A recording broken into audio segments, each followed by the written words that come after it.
Halo adik-adik sekolah minggu KSKI Jemaat Betani Cabang Nginden, KSKI Cabang Manyar, KSKI Cabang Citraland, KSKI Cabang Sukomanunggal, dan cabang-cabang lainnya di Surabaya dan sekitarnya. Perkenalkan, nama saya Benny. Saya ingin mengajak adik-adik sekalian untuk beribadah bersama-sama. Ikuti saya ya.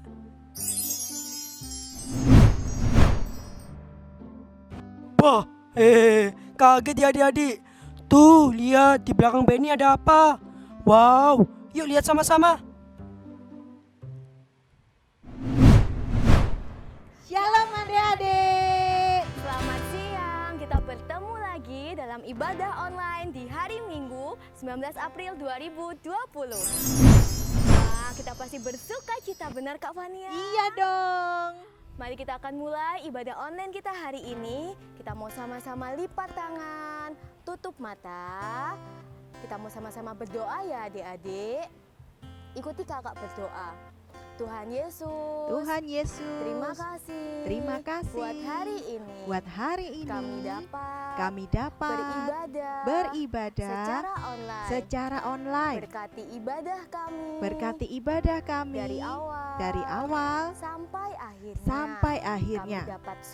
Kami dapat sungguh-sungguh memuji dan menyembah Tuhan. Dalam nama Tuhan Yesus, kami sudah berdoa dan mengucap syukur. Haleluya. Amin. Amin.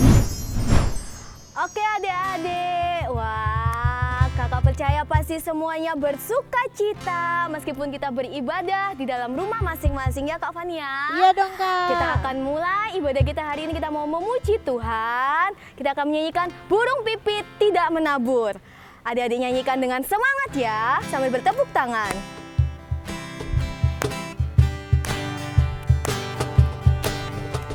Burung pipit tidak menabur, tapi Tuhan beri makan. Bunga bakung tidak memintal, tapi Tuhan dandani. Terlebih aku, anak-anaknya pasti Tuhan pelihara. Terlebih aku, anak-anaknya pasti Tuhan berkati. Burung pipit tidak menabur, tapi Tuhan beri makan. Bunga bakung tidak memintal, tapi Tuhan dandani. Terlebih aku, anak-anaknya pasti Tuhan pelihara.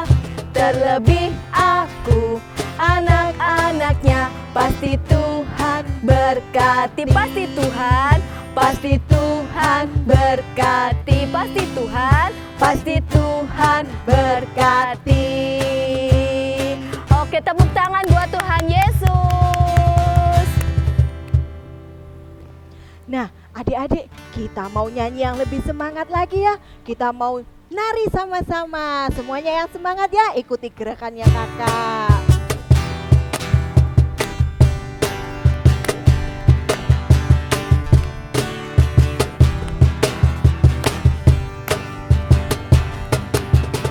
Jika seluruh pohon menjadi pena,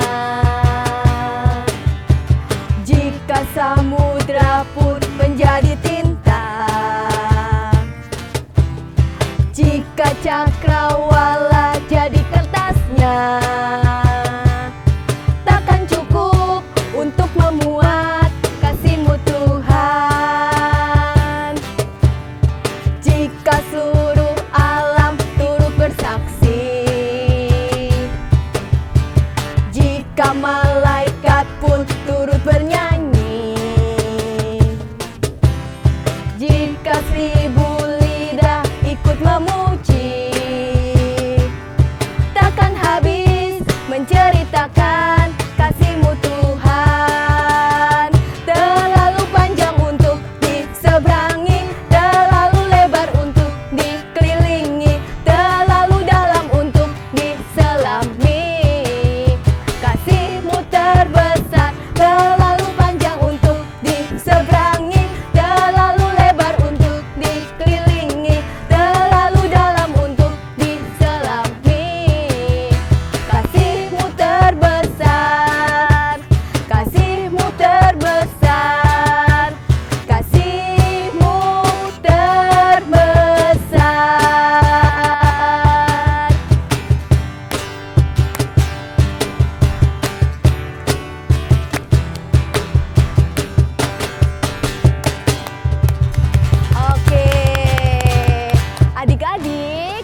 akan menyiapkan hati kita untuk kita mau bersama-sama mendengarkan firman Tuhan. Kakak ajak kita menyanyikan satu pujian. Kita akan siapkan hati kita, siapkan sikap yang baik. Kita akan menyanyikan pujian ini dengan sungguh-sungguh. Katakan, waktuku sedih. Waktuku sedih. Waktuku senang. Waktuku senang. Waktuku takut. Ku panggil namamu. Katakan aku milikmu. Aku milikmu.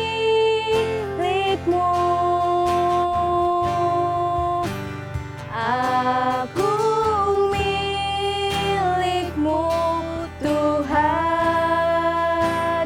Pegang tanganku, ku rindu di dekatmu.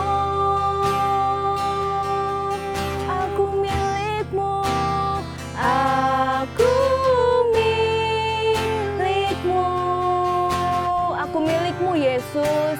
Aku milikmu, Yesus.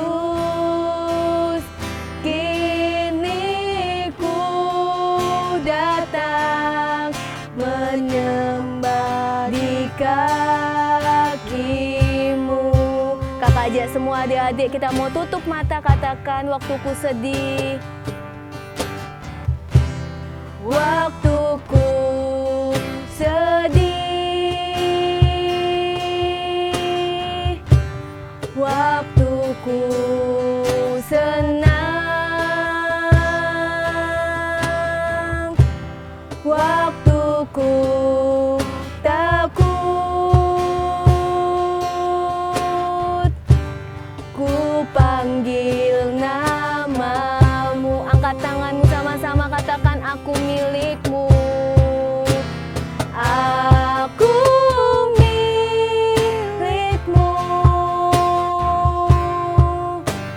Aku milikmu, Tuhan. Pegang tanganku, ku rindu di dekatmu. Aku milikmu. Aku milikmu. Aku milikmu, Yesus. Kini ku datang menyembah di kakimu. Kini ku datang.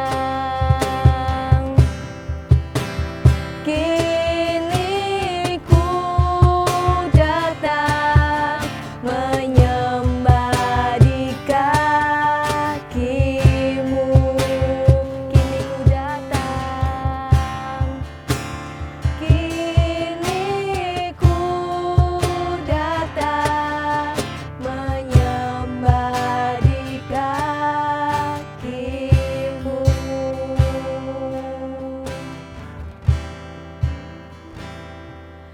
Tuhan Yesus, terima kasih kami semua boleh memuji dan menyembah Engkau Tuhan. Kalau sebentar kami mendengarkan firman-Mu Tuhan, beri kami hati yang siap untuk terima firman-Mu. Terima kasih Tuhan Yesus, hanya di dalam nama-Mu kami berdoa dan mengucap syukur. Haleluya, amin. Shalom adik-adik sekalian, kakak senang sekali bisa berjumpa lagi secara online dengan adik-adik dari GSKI Bethany Kids Nginden, Manyar, Sukomanunggal, Citraland, juga seluruh cabang GSKI Bethany Kids di Surabaya dan sekitarnya. Adik-adik, hari ini kita akan belajar firman Tuhan dari seorang tokoh Alkitab yang ada di Perjanjian Lama. Perjanjian Lama itu adalah Kisah sebelum Tuhan Yesus lahir adik-adik ya. Sebelum Tuhan Yesus lahir. Ini tokohnya berinisial huruf M. M siapa ya kira-kira? Apakah Maria? No. Marta? No. Terus siapa lagi dong? Pikir-pikir dulu. Oh iya, kakak punya petunjuk tambahan. Ini seorang laki-laki adik-adik ya. Laki-laki berinisial huruf M. Siapa ya? Mulai tahu siapa ya? Habis M terus U. Siapa? Musa. Betul sekali, Musa. Kita mau belajar dari kisah Musa, dari perjalanan Musa memimpin bangsa Israel dari tanah Mesir, dan dia tiba di sebuah tempat di padang gurun, dan tempat itu dinamai Mara. Kita baca ya semuanya. Bawa Alkitabnya, cari Alkitabnya. Kita mau baca Alkitab. Semuanya buka Alkitab. Kita mau buka ayat bacaan kita ada di kitab Keluaran pasal 15. Ayo semuanya buka Perjanjian Lama. Kitab Keluaran ini adalah kitab kedua Perjanjian Lama. Berarti setelahnya Kejadian, habis itu ada Keluaran. Kita buka Keluaran, cari angka yang besar, angka 15. Terus angka yang kecil cari 22. Jadi di Keluaran 15 ayat 22, judul perikopnya adalah di Mara dan di Elim. Nah, kita akan belajar dari kisah ini adik-adik. Kakak bacakan mulai dari ayat 22. Musa menyuruh orang Israel berangkat dari Laut Teberau, lalu mereka pergi ke padang gurun Syur. 3 hari lamanya mereka berjalan di padang gurun itu dengan tidak mendapat air. Wah, ceritanya adik-adik seperti ini. Jadi habis bangsa Israel keluar dari tanah Mesir, mereka mengalami mujizat yang luar biasa. Mereka berjalan, mereka menyeberang di Laut Teberau. Bayangkan, Laut Teberaunya itu terbelah, kemudian bangsa Israel juga Musa bisa berjalan di tengah-tengahnya adik-adik. Bayangkan, hebat ya. Kemudian setelah mereka melewati Laut Teberau, ternyata Tuhan izinkan mereka ada di padang gurun selama 3 hari. Aduh, padang gurun itu tempat yang seperti apa ya? Padang gurun itu tempat yang sangat panas, kering. Aduh, ini ya kayak ya sekarang ini, tapi lebih ekstrim lagi, lebih panas lagi adik-adik. Kak Cynthia tadi di sini baru 5 menit aja udah aduh panas. Cari-cari tisu terus, soalnya kepanasan adik-adik. Bayangkan mereka 3 hari mereka jalan di padang gurun dan tidak mendapat air. Bayangkan di tempat yang panas, di tempat yang kering, mereka tidak mendapat air. Aduh, haus tapi nggak ada air. Gimana ini? Aduh, panas, haus. Lalu apa ya yang akan terjadi? Apakah mereka mati? Tentu tidak. Kita simak kisah selanjutnya di ayat 23. Sampailah mereka ke Mara, tetapi mereka tidak dapat meminum air yang di Mara itu, karena pahit rasanya. Itulah sebabnya dinamai orang tempat itu Mara. Jadi setelah mereka 3 hari berjalan di padang gurun, mereka sampai di tempat namanya Mara. Dan saat mereka tiba di Mara, mereka ketemu air. Wah, asik, ada air. Wah, seperti ini adik-adik. Mereka mendapat air, tapi airnya ya di padang gurun, ada sumber mata air gitu ya. Ini kakak cuma contoh ya. Mereka mendapat air, tapi mereka ternyata tidak bisa meminum airnya. Mereka cicip airnya, mereka udah kadung seneng ya, terlanjur seneng.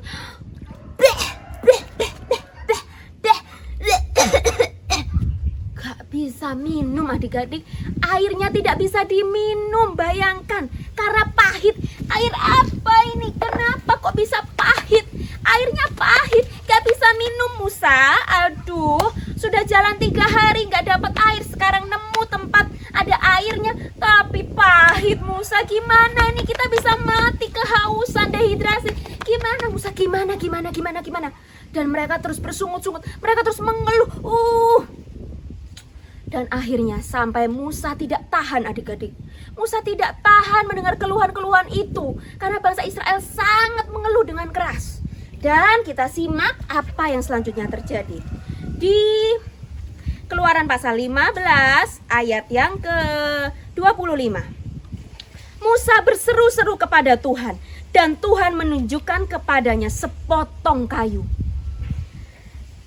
Musa melemparkan kayu itu ke dalam air, lalu air itu menjadi manis. Wah, kita simak ya kisah selanjutnya. Jadi contohnya seperti ini adik-adik. Musa ditunjukkan oleh Tuhan sepotong kayu seperti ini adik-adik. Dan Musa melemparkan kepada air itu. Ceduk. Sampai ini ya, sampai muncrat ya. Melemparkan airnya. Melemparkan ke tongkatnya ini ke air. Dan ajaibnya adik-adik, setelah dilemparkan, airnya apa yang terjadi? Mereka cicip lagi airnya. Enak, airnya manis, berubah dari pahit jadi manis. Bayangkan adik-adik, dari pahit jadi manis. Ajaib ya Tuhan Allah kita. Dia menunjukkan sama Musa sepotong kayu, kemudian dilemparkan, lalu air itu menjadi manis. Hebat sekali Allah kita. Terjadi mujizat adik-adik. Terjadi mujizat, air yang asalnya pahit gak bisa diminum, kemudian menjadi manis. Mereka bersuka cita ya. Kita lanjutkan di ayat 25b. Di sanalah diberikan Tuhan ketetapan-ketetapan dan peraturan-peraturan kepada mereka.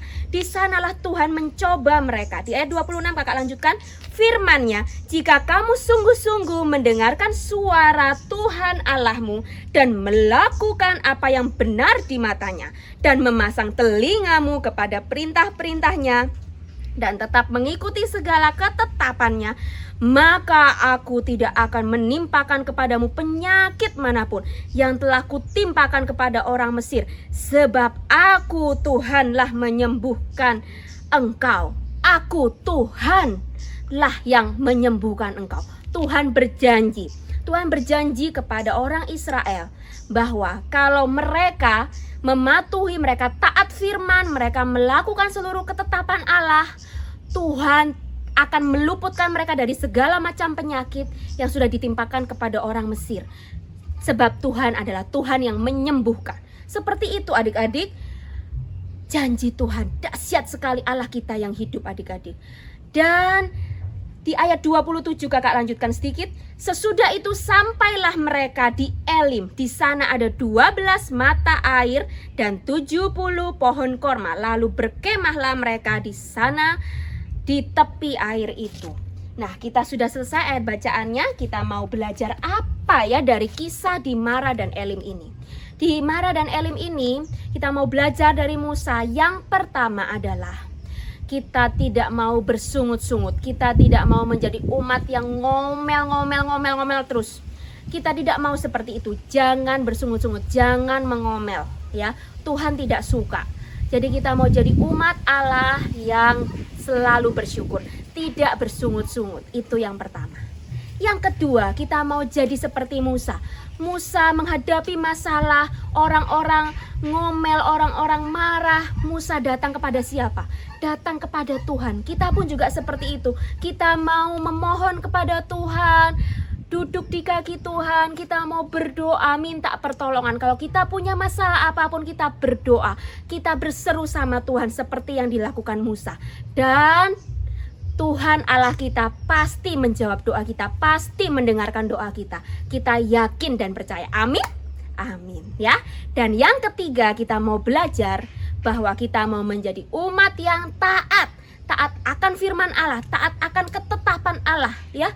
Seperti tadi Tuhan berfirman, jika kamu mematuhi, kamu taat sama ketetapan-ketetapanku, taat sama firman-firman, aku akan meluputkan engkau, aku akan meluputkan engkau dari segala macam penyakit. Seperti itu janji Tuhan. Jadi kita mau belajar taat sama firman Tuhan. Taat sama firman Tuhan gak hanya akan ada yang di Alkitab saja, tapi juga kita mau taati seluruh peraturan di sekolah, di rumah, di mana lagi? Di pemerintahan ini, di negara kita. Kalau sekarang negara kita lagi mengalami wabah yang tidak mengenakkan adik-adik, kita lagi ada di dalam suatu suasana yang kurang mengenakan, kita harus stay home, kita mau taat akan aturan pemerintah itu adik-adik, kita mau tetap stay home. Meskipun tidak enak, tidak bisa pergi, ya nggak apa-apa, kita tetap mengucap syukur. Kita mau bersyukur karena kita bisa punya waktu bersama keluarga. Kita punya waktu lebih untuk berdoa, untuk berseru kepada Tuhan. Kita mau syukuri itu adik-adik. Dan tentunya kita mau taat akan firman Allah.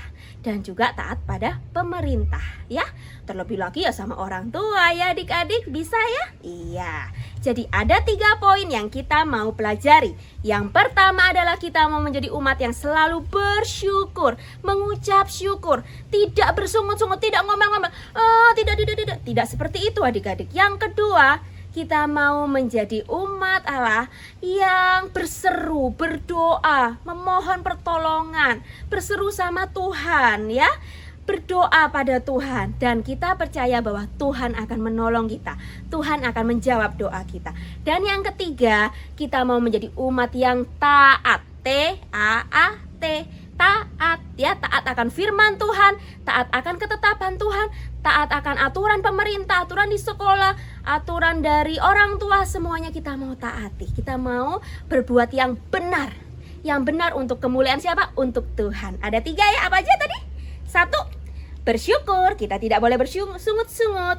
Yang kedua, kita mau menjadi umat Allah yang berdoa, berseru kepada Tuhan. Dan yang ketiga, menjadi umat Allah yang taat. Ya, itu saja 3 poin kita mau pelajari, oke? Kita mau lakukan firman Tuhan sungguh-sungguh, kita mau jadi anak Tuhan yang top, oke? Kita mau memberkati orang-orang di sekitar kita. Dan sekarang kita mau baca ayat hafalan kita ada di kitab Lukas. Kita ambil dari Perjanjian Baru. Ya, kita buka Alkitab kita lagi di Perjanjian Baru, kitab Lukas. Kitab Lukas ini ada di Perjanjian Baru setelah Matius, Markus. Jadi kitab ketiga Perjanjian Baru ya. Matius, Markus, terus Lukas. Lukas 21 ayat 36a. Pendek adik-adik. Kita mau hafalkan ya ayat ini. Berjaga-jagalah senantiasa sambil berdoa. Cuman itu aja adik-adik. Sekarang kakak ajarin gerakannya ya. Seperti ini. Lukas pasal 21 ayat 36. Gimana adik-adik? Lukas 21 ayat 36. Gerakannya gini. Berjaga-jagalah senantiasa sambil berdoa. Ya. Lukas 21 ayat 36a. Berjaga-jagalah senantiasa sambil berdoa. Kita ulangi sama-sama ya adik-adik. Pasti bisa, ayatnya gampang, pendek aja. Yang penting bisa diingat terus. Lukas pasal 21 ayat 36a. Berjaga-jagalah senantiasa sambil berdoa. Ya, sekarang tutup matanya semua. Tutup matanya semua, kita mau coba tanpa lihat kakak. Semuanya tutup mata. Pakai gerakan ya adik-adik. Lukas pasal 21 ayat 36a. Berjaga-jagalah senantiasa sambil berdoa. Sekali lagi, Lukas 21 ayat 36a. Berjaga-jagalah senantiasa sambil berdoa. Itu saja, ingat ya, menjadi umat yang bersyukur, tidak bersungut-sungut. Yang kedua, berdoa, berseru kepada Tuhan selalu. Dan yang ketiga, taat. Ya, itu saja kita pelajari. Tuhan Yesus memberkati adik-adik semua. Sampai jumpa di ibadah online berikutnya. God bless you all. Nah, tadi kan kita sudah diajarin karena kita harus rajin berdoa. Hari ini kakak akan bantu adik-adik untuk membuat aktivitas bagaimana kita bisa mengingat doa-doa kita. Kita harus mendoakan siapa. Oke, siap? Kita siapin bahan-bahannya. Ini ada bahan-bahannya sudah kakak siapkan di atas meja. Kita mulai membuat aktivitas kita, yaitu kita membuat doa 5 jari. Yang pertama, siapa punya tangan, angkat dulu tangannya. Nah, kita letakkan tangan kita di atas kertas putih yang sudah adik-adik siapkan. Kemudian kita taruh di atas kertas dan kita gambar tangan kita. Seperti ini. Nah, kalau sudah selesai, jangan lupa gambarnya kita rapikan supaya hasil kalian lebih bagus. Kalau sudah jadi, contohnya seperti ini. Kemudian hasilnya ini kita gunting sesuai dengan garisnya yang rapi ya adik-adik ya.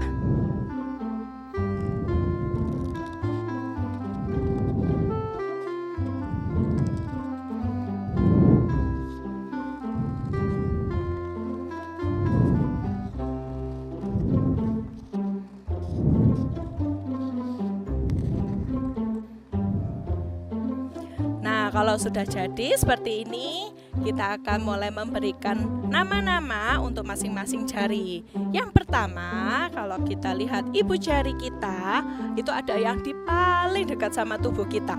Berarti kita doakan orang-orang yang ada di dekat kita, seperti orang tua kita, papa mama, adik kakak, atau mungkin saudara, kakek nenek. Nah, berarti mereka semua adalah keluarga kita. Kita tulis ya di bagian ibu jari, keluarga.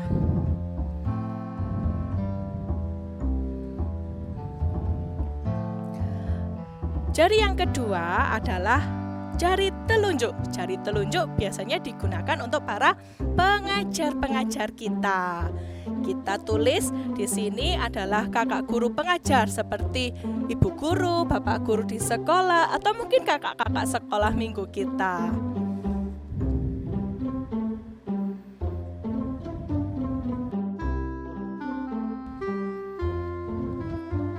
Kita lihat jari kita yang ketiga. Jari ketiga adalah jari yang paling tinggi. Nah, maksudnya kita akan mendoakan para petinggi-petinggi kita, seperti Bapak Presiden atau Ibu Wali Kota kita. Kita tulis di sini adalah petinggi pemimpin kita, oke?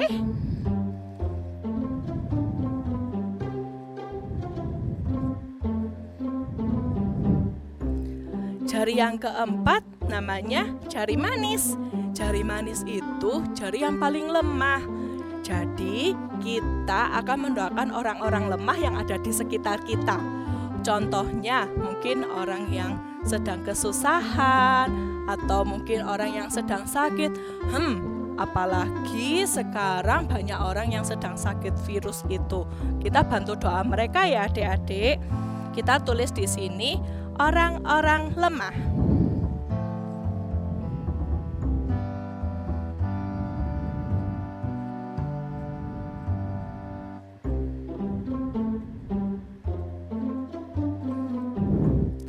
Sekarang jari yang paling kecil, namanya jari apa? Ya betul, jari kelingking. Jari kelingking itu jari yang paling kecil. Ini seperti diri kita sendiri. Sekarang kita mau tulis di sini adalah diri sendiri. Apa sih yang mau didoakan? Kita berdoa supaya kita disertai sama Tuhan. Kita juga dilindungi Tuhan dan diberi sukacita. Oke, lihat sudah jadi aktivitas kita hari ini. Dan adik-adik boleh sambil diwarnai juga supaya aktivitas kalian lebih bagus. Oke, sudah selesai aktivitas kita hari ini. Kita tutup ibadah kita hari ini. Semuanya lipat tangannya, kita tutup mata, kita berdoa. Tuhan Yesus, terima kasih Tuhan buat hari ini kami boleh kembali beribadah kepadamu. Kami bersyukur Tuhan kami boleh kembali beribadah. Dan kami minta Tuhan Kau yang mau memberkati setiap kami. Jagai kami Tuhan, berikan kami kesehatan dan sukacitamu Tuhan. Terima kasih Tuhan, di dalam nama Tuhan Yesus kami berdoa.